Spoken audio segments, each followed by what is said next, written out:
Bonjour à toutes et à tous et bienvenue pour cette toute nouvelle vidéo, première vidéo de ma chaîne sur Blockbench. Donc ce sera un tuto qui est partagé en 3 parties. Il y aura donc une première partie, une première vidéo qui est celle-ci, sur Blockbench et ses bases, une deuxième vidéo qui sera sur ce qui est des entités et une troisième vidéo sur les items. Pourquoi diviser cette vidéo en 3 parties? C'est parce qu'en premier il faut avoir des bases. Sans ces bases-là, ce sera compliqué de faire des items de qualité pour la première fois.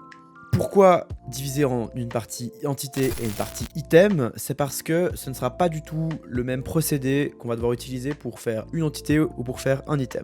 Donc, qu'est-ce que j'entends par entité? Entité, c'est tout ce qui est vivant. Donc, on a là tous les mobs, tout ce qui a une interaction directe avec le monde. Donc, on a par exemple tout ce qui est la flèche, l'armor stand, l'expérience, les fireballs, les fireworks, les peintures, les potions à jeter, les shulker box, les spectral arrows, les spawners, les snowballs, les TNT, le trident, etc., etc. Et tout ce qui est dans les items, c'est tout ce qui ne fait pas partie des entités.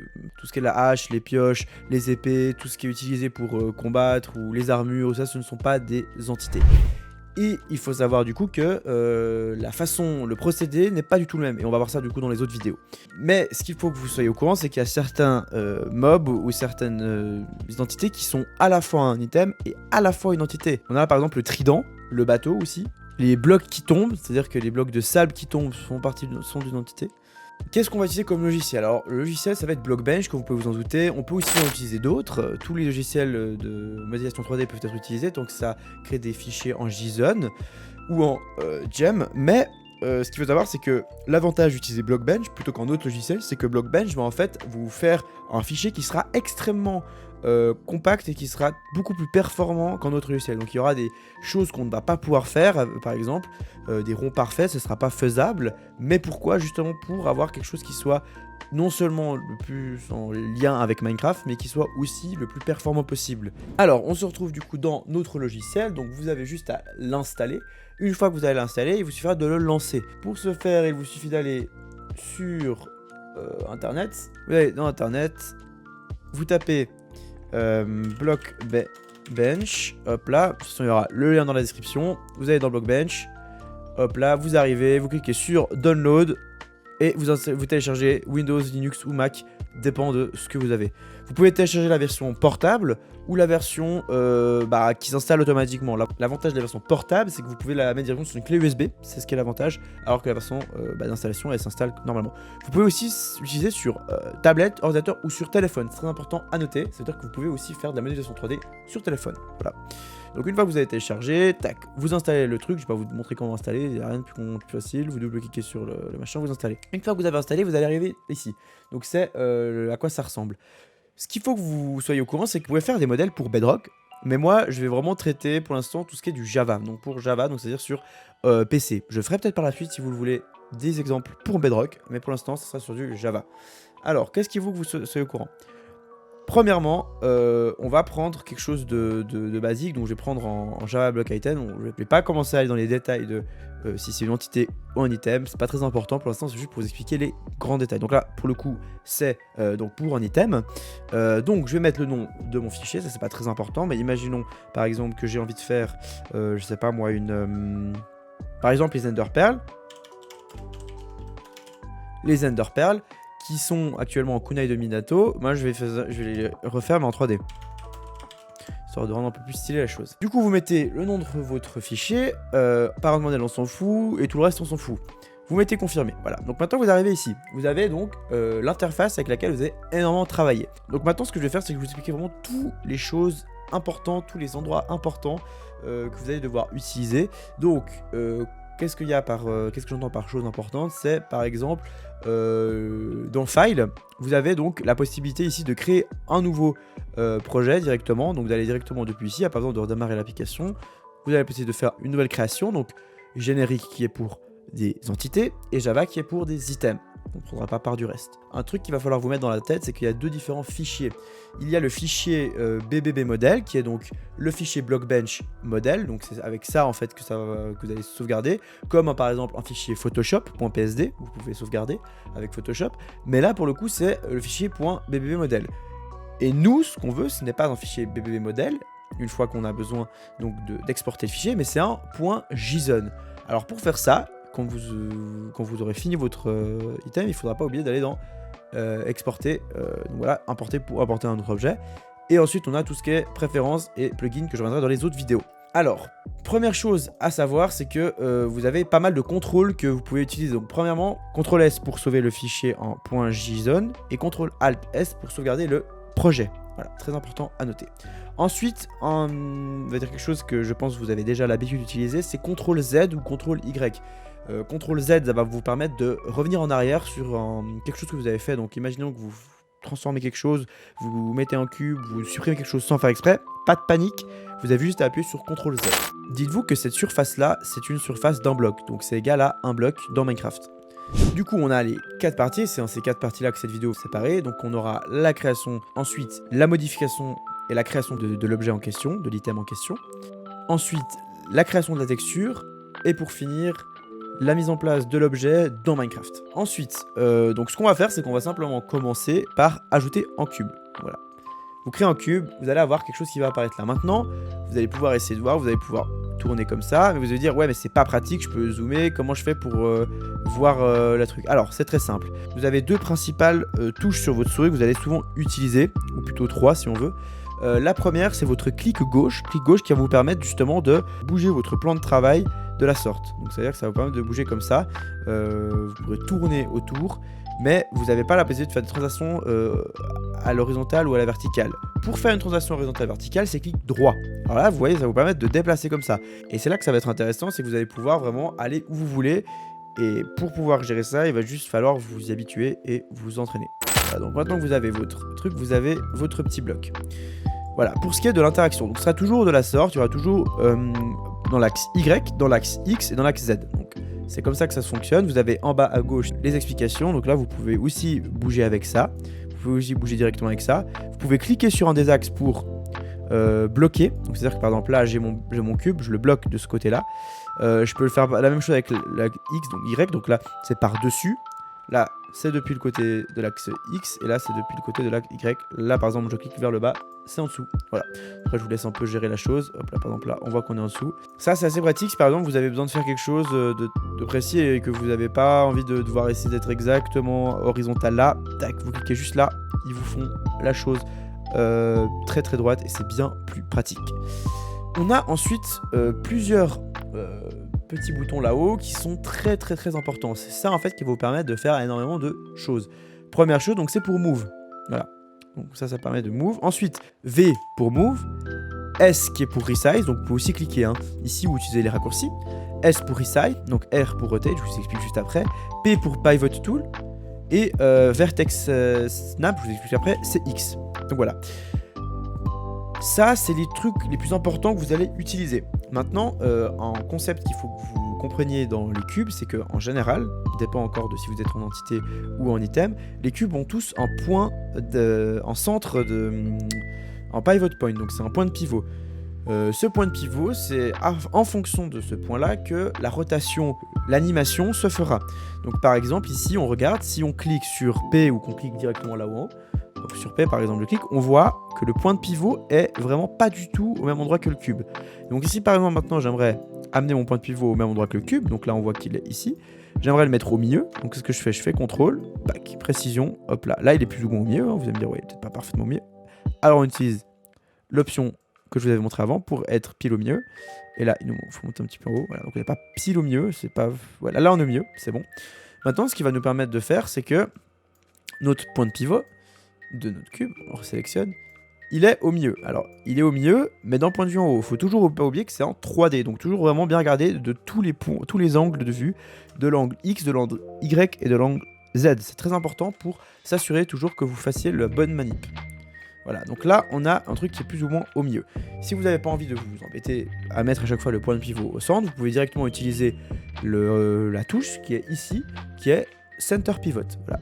Donc là, avec ça, vous avez le truc qui est automatiquement mis au centre. Une fois qu'on a mis au centre, ce qu'on peut faire, c'est qu'on peut s'amuser à rotate. Donc maintenant, je clique sur rotate ou R. Et comme vous voyez là, on a les différents, de nouveau le même principe, Y, X et Z. Vous allez pouvoir tourner la chose, tourner le cube. Alors, La précision n'est pas élevée, ça c'est normal, en fait c'est dans Minecraft, c'est comme ça, on ne peut pas avoir une précision d'angle de plus de 22,5 degrés. Donc voilà, ça va de 22,5 en 22,5. On peut pas être plus précis que ça, c'est pas possible, ça sert à rien d'essayer de vous embêter, on ne peut pas. Après il y a des moyens de faire des trucs, mais pour l'instant on ne peut pas. Donc vous pouvez ici modifier directement avec des valeurs, comme vous le voulez, ou alors le faire à la vue avec l'option Rotate. On a ensuite la possibilité de resize. Donc resize, c'est de de changer la taille de l'objet. Donc vous appuyez sur S ou sur l'onglet là-haut. Et vous pouvez du coup modifier. Donc comme je vous avais expliqué directement sans cliquer juste avec clic gauche, en cliquant avec Shift ou en cliquant avec CTRL. Donc là on peut voir qu'on peut vraiment bien modeler la chose comme on veut. On a maintenant notre cube. On peut donc le déplacer, le resizer et mettre une rotation. On a ensuite la possibilité, quand on a un deuxième cube, donc imaginons maintenant j'ai mon deuxième cube, tac, je vais venir le faire ici, tac tac tac, il est là. Maintenant, imaginons que mon cube, j'ai envie de le mettre ici, de l'aligner pile ici. Comment faire? Plutôt que de m'embêter à le faire comme ça, chose qui est faisable, vous dites « Ah, j'arrive pas à le mettre, c'est trop compliqué ». Un outil qui est mis à disposition, c'est le Vertex Snap. Et ça, c'est très utile parce que ça va vous permettre justement d'effectuer des choses que normalement vous ne pouvez pas effectuer juste avec les paramètres comme ça. Donc Vertex Snap, ça fonctionne de la sorte. Vous devez cliquer dessus, donc X, cliquer sur les thèmes en question, l'objet en question. Donc là, c'est ce cube-là. Et vous allez appuyer dans le coin que vous voulez. Par exemple, moi, j'aimerais que ce coin-là, il soit directement relié à ce coin-là. Et là, vous allez comprendre, vous voyez la ligne qui apparaît, hop là, il me le met pour moi. Et ça, c'est très pratique. Parce que là, par exemple, j'ai envie de mettre ça comme ça, pac, il me le met au-dessus. Et avec ça, vous allez gagner en temps fou. Ça va vous permettre de faire vraiment des trucs beaucoup plus facilement. Donc vraiment quelque chose que je vous incite à utiliser le plus possible. On a ensuite la possibilité d'utiliser ce bouton là. Donc ce bouton là, c'est un bouton qui va vous permettre de changer de l'échelle à laquelle vous effectuez la transformation. Par exemple là, je veux move cet objet là. Si je veux le move d'un point de vue local, ça veut dire que c'est d'un point de vue de où est le bloc, je vais utiliser local. Si par exemple maintenant je veux mettre d'un point de vue global, là vous allez me dire ouais mais ça change rien. Alors je vais vous montrer, par exemple là, on fait une rotation, on a notre objet qui est incliné comme ça. Si je veux le move d'un point de vue local, de nouveau, ça va le move d'un point de vue local. Donc c'est-à-dire qu'il va prendre en compte l'angle qu'il a. Si maintenant je veux le mettre horizontalement, plutôt que de s'embêter à faire quelque chose comme ça, on a la possibilité d'utiliser l'option ici qui est de transform global. En cliquant là, vous allez pouvoir donc faire d'un point de vue global. Donc c'est-à-dire que ça va prendre en question la position et puis l'angle du plateau. Donc ça va garder l'angle du plateau à l'horizontale, ça ne va pas prendre en compte l'angle que vous aurez pu ajouter au cube. Et ça, c'est très utile. Pareil pour resize, là il n'y a pas, donc ça ne change rien. Rotate, on a de nouveau la possibilité de rotate d'un point de vue global ou local. Donc d'un point de vue global, vous allez voir que là, du coup, ça fonctionne de la sorte. Donc là, je vais juste changer le pivot point. D'un point de vue global, là, je change comme ça. Et si je veux faire d'un point de vue local, ça change pas grand chose, ça va vous être utile par la suite, mais pour l'instant on va dire pas très utile. Pour pivot point, le pivot point, vous vous préoccupez de ça pas pour l'instant. Pour l'instant le pivot point vous le gardez où vous voulez le mettre, pas besoin de s'embêter avec ça. Par contre, l'avantage avec le Vertex Snap, c'est que ça va vous permettre de scale les choses, donc de prendre la même longueur qu'autre chose. Donc vous pouvez soit faire en fonction de la position, donc avec move, donc par exemple là comme on l'a vu avant, pack, je veux move ça ici, ça va me le move là, mais vous pouvez faire la même chose avec la taille, donc la hauteur. Donc si maintenant je veux voir par exemple ce bloc là qui a la même hauteur que ce bloc là, je vais là, je clique ici et je vais sur ce bloc là et je mets ça là, hop là. Et là par exemple, voilà, c'est l'inverse ce que j'ai fait. Mais imaginons là je fais CTRL Z, je reviens en arrière, je clique sur le coin là, et là je clique ici, et là hop là, ça va me mettre à la même hauteur. Et ça peut être très pratique. Donc vraiment, Vertex Snap, quelque chose de très utile, vous permet vraiment de faire beaucoup de manips que vous ne pouvez pas faire en temps normal, ou vous pouvez faire mais va vous prendre beaucoup plus de temps.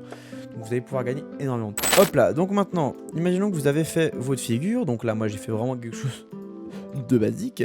Maintenant qu'on a regardé comment créer un objet, il va nous falloir mettre de la texture.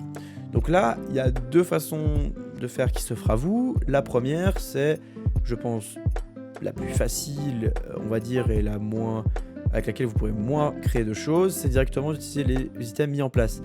Donc c'est-à-dire que là, ce que vous allez faire, c'est que vous avez créé une nouvelle texture. Donc voilà, vous allez arriver ici. Vous allez choisir la couleur, peu importe, de toute façon on va la modifier. La couleur de base. l'emplacement du folder sans son fiche et le nom que vous allez donner à cette texture. Donc là, maintenant, je vais mettre exemple T, voilà, par exemple. Ensuite, la résolution. Donc la résolution, c'est la taille que vous voulez donner à cette texture-là. Pour le coup, moi, je vais donner du 16 par 16, c'est la chose plus classique. Sachez que plus vous allez haut dans la résolution, plus vous allez pouvoir avoir de détails. Et ça, c'est assez intéressant. Donc voilà, je me confirme. J'ai ma texture qui est ici. Maintenant, vous allez dire, mais pourquoi est-ce que le T n'est pas blanc? Alors, pour qu'en item, qu'en bloc, qu'en cube ait quelque chose, ce que vous allez faire, c'est que vous allez pouvoir, hop là, transposer dessus la chose. Arrive maintenant la phase où vous allez devoir créer les textures. Alors pour ce qui est des textures, vous avez plusieurs façons de le faire. Vous avez soit la possibilité d'importer des textures, soit de peindre directement sur l'objet en question. Moi ce que je vous conseille c'est d'essayer les deux, mais en général ce qu'on va faire c'est qu'on va créer une texture qu'on va ensuite faire sur Photoshop et on va ensuite l'appliquer sur donc Photoshop ou Paint hein, et on va ensuite l'appliquer sur notre objet. Pour le coup là moi ce que je vais faire c'est que je vais pas m'embêter avec ça, je ferai ça dans la prochaine vidéo, mais ce qu'on va faire maintenant ça va être plus simple, ça va juste être d'importer une texture, donc par exemple du bambou, ou alors de créer sa propre texture ici. Voilà, donc une fois que vous avez importé, ce qui va se passer c'est que vous allez devoir donc drag and drop sur l'endroit en question. Donc imagine que pour le j'ai envie d'avoir quelque chose comme ça, j'ai envie d'avoir une texture qu'on a créée, et pour le bas j'ai envie d'avoir du bambou. Alors là vous allez me dire ouais mais là il n'y a rien qui se passe, pourquoi le bambou il apparaît pas? Alors c'est très simple, parce qu'en fait quand vous êtes dans Edit, vous allez pouvoir voir qu'ici là c'est du vide qui est sélectionné. Donc là vous avez la zone de vide et dès que hop là on sélectionne une partie, vous allez voir que ça apparaît. Voilà. Donc il faut vous dire que c'est ce que vous allez sélectionner là qui va apparaître. Donc par exemple moi je sélectionne hop là comme ça, je mets appliquer à toutes les faces. Et on voit que là, tout a été appliqué partout. Donc ça, c'est l'item très important, c'est que ça va appliquer à toutes les faces du cube. Ça, c'est pour prendre toute la partie de la texture, donc ça va prendre vraiment tout en entier. Automatique, c'est que ça va prendre quelque chose d'automatique, c'est vraiment pas ouf. Moi, je vous déconseille parce que ça rend pas rien. Ici, vous allez pouvoir changer l'orientation en fait. Donc c'est-à-dire que vous pouvez changer l'orientation de la texture. Donc en fait, par exemple, là, on a une rotation de 90 degrés de la texture. Vous allez voir, voilà, c'est comme ça. C'est d'un point de vue à 90 degrés. Là, c'est à 180 degrés. Donc vous voyez que le plus foncé est tout en haut. Et là, bah, c'est la même chose, mais à gauche. Donc voilà, là, vous avez là, comme si c'était en bambou. Et ici, ce qu'on peut gérer, c'est qu'on peut gérer toutes les faces. Donc par exemple, là, on peut gérer la face nord. Par exemple, au nord, j'ai envie d'avoir, hop là, un truc plus clair. Typiquement, vous voyez que là, face nord, on a le truc plus clair, contrairement aux autres faces. Donc voilà, vous pouvez directement gérer tout ici. Après moi, ce que je fais, j'essaie d'appliquer à toutes les faces, mais des fois, c'est intéressant d'avoir d'autres trucs. Par exemple, là en bas, je trouve ça pas super joli. Alors, ce qu'on va faire, c'est qu'on va aller down. On va là, vous pouvez soit cliquer sur l'objet ou soit cliquer là-haut. Je préfère cliquer. Et on va sélectionner, hop là, ça. Et du coup, là, on va mettre pas appliquer à ta face, mais juste comme ça. Et là, on voit qu'en bas, tac, on a le truc comme ça. Alors, c'est pas super joli, donc ce qu'on va faire, c'est qu'on va prendre ça comme ça. Et puis là, je trouve que ça rend déjà mieux. Donc voilà, là, on a pour ce qui est de notre bambou. Pour ce qui est de notre item. Maintenant, ce qu'on peut faire, c'est qu'on peut aussi créer nous-mêmes directement dessus, peindre. Donc si par exemple, là, j'ai envie d'ajouter quelque chose, donc par exemple, je clique là, sur mon cube, j'ai envie d'ajouter ici, je sais pas, un point de couleur rouge. Alors, je viens avec mon pinceau et je viens peindre. Est-ce qu'on peut... Oui, voilà, je viens peindre comme ça, directement dessus. Donc là, par exemple, vous voyez, je peux peindre directement dessus avec le pinceau. Alors, c'est vraiment pas ouf de faire ça comme ça, parce que si on regarde maintenant dans Edit, donc il va toujours vraiment falloir utiliser les deux. Vous pouvez voir que là, en fait, il n'y avait que cette partie-là qui était utilisée. Alors maintenant, je vais mettre Maximize, appliquer à toutes les fesses. On retourne sur notre côté Paint, et là, on peut voir qu'il y a directement plus d'endroits qu'on peut peindre qu'avant. Donc par exemple là, hop là, je viens là-haut, je veux faire un petit dessin, donc je vais mettre hop là, hop là, hop là. Voilà, comme ça. Donc là par exemple j'écris LOL. Et là vous allez voir que ça va s'appliquer du coup à toutes les faces, parce que chacune des faces prend le LOL en question. Donc là par exemple, si maintenant j'ai envie de donner une rotation différente à cette côté là, bah, je vais cliquer sur cette face là et je vais créer, hop là, je vais changer la rotation, vous voyez. Donc là je vais mettre une rotation plus ou moins élevée, pareil pour cette face là, hop là, ça va bien comme ça, etc., etc. Donc voilà, là on a notre magnifique petit, je ne sais même pas ce que c'est, mais c'est magnifique. Du coup, une fois qu'on a fini ça, vous pouvez directement dessiner là, ou alors, aussi, possibilité, donc n'oubliez pas de sélectionner les cales que vous voulez modifier, hein, sinon il n'y a rien qui apparaîtra ici. Vous pouvez directement faire ici, donc là par exemple je peux faire des dessins en petit rond, voilà, donc là on a un petit rond qui va apparaître en dessous. Bref, dans tous les cas, on peut faire des superbes dessins, on peut faire des trucs magnifiques, mais moi je vous avoue que je n'utilise jamais ce côté-là. Cette partie Paint, je n'utilise pas, j'utilise tout le temps la partie Edit, et moi je importe des textures ou je crée des textures, c'est beaucoup plus simple de travailler sur un autre logiciel. Mais si vous n'avez pas d'autre logiciel, vous pouvez très bien le faire directement ici. Voilà, ça va prendre plus de temps, mais vous pouvez le faire. Donc voilà, là vous avez une différente palette avec d'autres couleurs, vous pouvez utiliser les deux. Enfin bref, là je vous laisserai un peu analyser, regarder un peu comment ça fonctionne parce que je trouve pas que c'est le plus intéressant, c'est pas le plus important. Imaginons maintenant qu'on est satisfait de notre truc. Voilà, donc là on a un super truc, on va dire que c'est une pioche. Magnifique pioche d'ailleurs, je vous encourage à l'utiliser. Vous allez dans Display. Pourquoi? Parce que là, comme on peut le voir, la pioche n'est pas du tout bien mise. Donc là, ça recrée, donc pour les items, uniquement, ça va recréer un bonhomme. Donc c'est tout ce qui a en interaction avec le corps, les items, donc avec le corps de personnages dans Minecraft. Vous allez pouvoir l'avoir ici. Et là, vous allez me dire, ah mais comment on fait? C'est n'importe quoi. Alors c'est très simple. Vous pouvez soit utiliser les petits sliders à gauche, ou alors utiliser, comme on avait fait, les différents boutons ici. Donc là, par exemple, je vais planifier ça comme ça, tac. Là, on a une superbe pioche. Je trouvais les magnifiques. Avec ça, on va pouvoir farmer un max de diamants. Donc, on l'a bien positionné. Maintenant, ce qu'il faut bien se mettre dans la tête, c'est qu'il n'y a pas que ce côté-là. Donc là, on a vraiment tout ça à vérifier. Donc là, vous pouvez vérifier pour un joueur, pour un zombie, pour un bébé zombie, pour un armor stand. Donc l'armor stand, là. Ou pour un armor stand plus petit. Voilà. C'est tout ce que vous pouvez faire. Maintenant, ce qu'il faut faire, c'est avec la troisième personne. Donc, c'est d'un point de vue gauche et d'un point de vue droite. Et du coup, là, vous pouvez refaire la même chose. Vous avez la possibilité de copier. Donc, par exemple, je vais faire copie, parce que là, ça me va bien, j'aime bien. Et vous pouvez faire paste ici. Paste. Là, il va me le remettre plus ou moins. Alors, c'est pas tout le temps correct, des fois, il faut le faire soi-même. Mettre plus ou moins l'endroit où vous voulez que ce soit. Ensuite, donc, on revérifie. Hop là, baby zombie, c'est bon. Armor stand, c'est bon. Ensuite, première personne. Donc là, c'est quand vous aurez l'objet dans les mains directement. Donc, vous aurez fait, vous voyez que là, pour que ça soit joli, on va mettre ça comme ça. Ok. Donc là, moi, ça me paraît plutôt pas mal. On a l'objet qui apparaîtra à gauche. Quand on tape, ça sera comme ça. Et puis là, on a par exemple, vu que c'est pour crossbow, on s'en fiche. Première personne, alors ce qu'on peut faire, on peut nous faire copie, on colle. Voilà, ça nous leur met plus ou moins au bon endroit. C'est cool, on est content. Sur la tête, pour l'instant, ça, on s'en fiche en soi parce que c'est pas en objet. Enfin, c'est pas un truc qu'on a besoin de mettre sur la tête, mais vu que ça va être une pioche. Mais c'est pour si vous faites des chapeaux ou autre. Au sol, ça c'est important, c'est comment il sera quand vous le dropperez. Donc quand vous appuierez sur Q pour drop votre item ou une autre touche, ça c'est pas très important, mais quand vous dropperez votre item, c'est à quoi il ressemblera. Alors voilà, là c'est pour le coup c'est comme ça, donc vous pouvez voir. Ce qu'on peut faire, c'est qu'on peut réduire l'angle avec lequel l'item va tourner. Donc là vous pouvez faire comme ça, vous pouvez faire en sorte qu'il soit couché par exemple de la sorte. Donc là par exemple, je sais pas, j'ai envie de faire un truc comme ça, donc là j'ai envie que c'est au sol couché comme ça. Hop là, donc là je vais mettre comme ça, tac, non. Et là, ce qu'on va faire c'est qu'on va, hop là, le mettre au sol. On a envie que quand on drop en item, la truc, elle se couche. Donc vous allez faire comme ça, et puis là par exemple, je trouve ça rend bien. Et là, ça rend plutôt bien. Une fois qu'on a ça, là vous pouvez changer.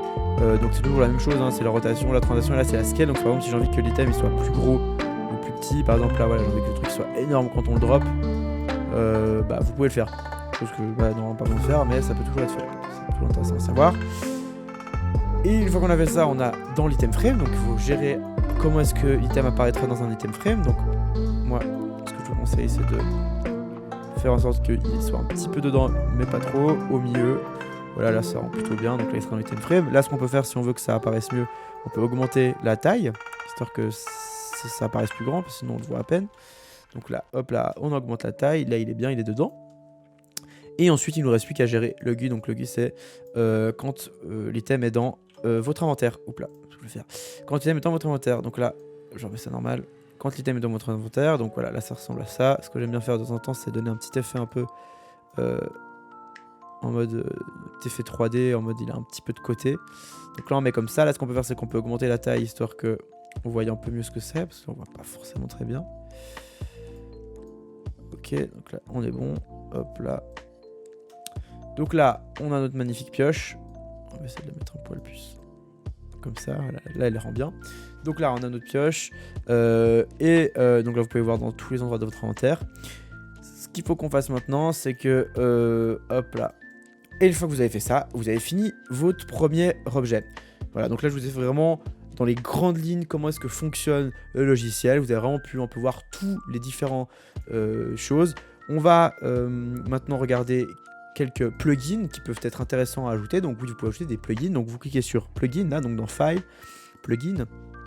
Un plugin intéressant, ça va être le plugin qui s'appelle Shape Generator. Donc vous allez dans où ils seront pas installés, mais vous avez juste à cliquer dans Available. Vous cliquez, vous cherchez les choses en question. Si vous le trouvez pas en cherchant là, vous avez juste à scroll. De toute façon, il n'y en a pas beaucoup. Hein. Vous avez vite fait le tour. Et vous pouvez installer. Donc juste à cliquer sur Install quand vous avez besoin d'installer un Shape Generator. Shape Generator, vous êtes très utile. Par exemple, si on veut faire quelque chose de rond, plutôt que vous vous embêtez à créer vous-même, vous allez cliquer là. Donc vous allez ensuite, une fois que vous l'avez installé, dans Filter, Shape Generator, et là ça va vous sauver la vie. Donc soit vous aurez en hexadécagone, donc c'est 16 côtés, soit vous aurez en octogone, c'est 8 côtés. Donc on va prendre hexadécagone. Vous allez choisir donc là la variable qui est donc soit le diamètre, soit le radius, soit le côté. Donc moi ce que je vais mettre c'est que là je veux un radius qui soit de 2 avec une hauteur de 3 et un point en centre, ça de toute façon on pourra le changer, qui soit de 2. Donc voilà, avec l'axe axis, donc vous verrez l'axe axis c'est l'axe en fonction duquel il va être, on va dire que autour duquel il va se créer. Donc là par exemple si je mets Y, ça va être autour de l'axe Y. Donc là je mets confirme, vous voyez l'axe Y c'est celui-là, il va se créer autour. Donc là il nous a créé un dossier, vous allez avoir un dossier qui va apparaître, donc dossier dans lequel il y aura des formes.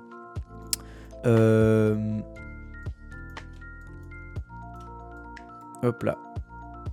Donc là vous avez votre hexadécagone qui est donc avec une qui ressemble à ça. Et maintenant en fait votre hexadécagone, bah, vous allez pouvoir en faire ce que vous voulez. Donc là par exemple je trouve qu'il est un peu grand typiquement. Du coup on va delete hein, et on va recréer un. On va recréer un hexadécagone. Donc on retourne là, generate shape. On va mettre une value de radius de 1 avec une hauteur de voilà comme ça. Là on a un truc un poil plus petit. C'est plus intéressant. Donc là, ce qu'on passe, c'est qu'on va utiliser ça pardon, comme manche. Très épais comme manche, on s'en fout. Hop là, donc voilà. Là, on a ajouté notre manche qui est un poil grand, mais c'est pas très important. On s'en fiche. On va essayer de réduire la taille du truc. Voilà, donc ça fait un petit style. Hein, là, j'ai réduit la taille. Ça fait un espèce d'effet. Mais donc là, on a donc nos différentes parties. Donc on a le manche, l'espèce de. On appelle ça la pioche, partie de la pioche. Et ici vous avez donc l'espèce de petite ventouse, je sais pas trop comment on peut appeler ça, on va réduire un petit peu, ça va être un peu les grippes on va dire. Voilà, on va créer de magnifiques grippes pour notre pioche. Hop là, voilà, donc là on a des superbes grippes sur la pioche, histoire de... Là on peut augmenter un peu la hauteur. Voilà, donc là on a des très beaux grips, histoire d'être sûr de bien gérer. On va donner une couleur à ces grips, donc on va lui donner une couleur. On va importer, donc vous connaissez la chose. On va importer la couleur du bois par exemple. Hop là, de l'acacia. On va mettre là-dessus. On choisit par exemple, je sais pas moi, ça. On met appliquer à toutes les faces. Et là, voilà, on a une espèce de grips qui sont créés. C'est comme s'il y avait un peu une espèce de truc en cuir pour permettre de tenir la chose un poil mieux. Donc voilà. C'est à peu près tout ce que j'avais à vous montrer. Donc ça c'est quelque chose qui va permettre de vous faire gagner pas mal de temps. Je vous encourage à vraiment essayer de mettre plein de trucs en place. Maintenant, une chose qui est très importante et que j'aimerais juste vous donner, c'est l'agencement de vos différents blocs. Donc pour bien agencer vos blocs, ce que je vous conseille fortement, et faites-le, c'est très important, ajoutez des groupes, créez des groupes dans lesquels vous allez ajouter les différents cubes, ajouter les différents trucs pour pouvoir vous structurer. Pour quelque chose de la sorte, ça ne pose pas de problème. Et quand vous allez avoir des objets avec des milliers de blocs, des milliers de cubes, vous n'allez pas vous retrouver. Et c'est là que c'est très important dès le début de faire un agencement intéressant. Donc là par exemple je veux faire le manche, donc là je vais faire manche. Dans le manche, qu'est-ce qu'on a? On a les grippes qu'on va mettre dedans et le cul, le manche, donc on va mettre directement dedans. Donc là maintenant on a tout. Là on peut directement renommer ça manche. Et là on va renommer ça grippe. Comme ça, on sait de quoi on parle. Si on veut sélectionner un truc, on n'a pas besoin de tout chercher qu'on vous aurait plein de trucs. Pareil pour ça, on va renommer ça pioche. Voilà. Et là, maintenant, vous avez tout ce qu'il vous faut pour créer votre item. Une fois que vous êtes bien entraîné, et ben vous pourrez commencer à créer des trucs de plus en plus intéressants. Voilà, donc ce sera tout pour cette vidéo-là. C'était vraiment une vidéo dans laquelle je vous expliquais comment fonctionnait le logiciel, tout ce qu'il y avait à savoir à propos de ce logiciel-là. Et maintenant, ce qu'il va falloir faire, ça va être de utiliser tout ce que vous avez appris là pour créer vos propres objets. Je vais laisser une petite semaine durant laquelle vous pouvez m'envoyer vos créations. Je ne vais pas pour l'instant expliquer comment mettre les objets dans Minecraft, mais ça arrivera la semaine prochaine. Donc dans une semaine, je vais vous montrer comment faire pour ajouter vos différents items dans Minecraft, parce que c'est un truc qui est quand même assez compliqué, qui va demander quand même un peu de temps, et on va refaire tout le procédé en entier avec vous en live. Je vais faire ça, donc pas en live mais directement en vidéo, donc je vais refaire tout le procédé avec vous directement en vidéo, dans la vidéo de la semaine prochaine, et c'est dans cette vidéo là qu'on verra comment mettre l'item dans le jeu. Alors pourquoi est-ce que je fais ça maintenant? C'est comme ça va vous permettre un petit peu de vous améliorer, de vous entraider, et comme ça j'aurai pas besoin de tout vous réexpliquer à chaque fois. Quand je créerai mon item la semaine prochaine, on fera directement tout et vous aurez déjà l'habitude de comment fonctionne le logiciel et ce sera plus agréable pour vous à comprendre. Donc voilà, entraînez-vous déjà jusqu'à la semaine prochaine. N'hésite pas à partager et à liker si ça t'a plu et à t'abonner pour d'autres conseils. Il va pas y avoir que du Blockbench ou que des trucs comme ça. Je vais mettre aussi des timelapses, je vais aussi mettre des petits exclus sur mon YouTube. N'hésite pas à venir sur TikTok, à t'abonner ou à venir sur mon Discord si tu as des questions. Je réponds vraiment à toutes les questions que vous avez sur le Discord. On est une petite équipe, on vous répond quand vous avez des soucis. Moi, je vous souhaite une bonne fin de journée ou bonne fin de soirée, dépend quand vous regardez cette vidéo. Et on se dit à la prochaine.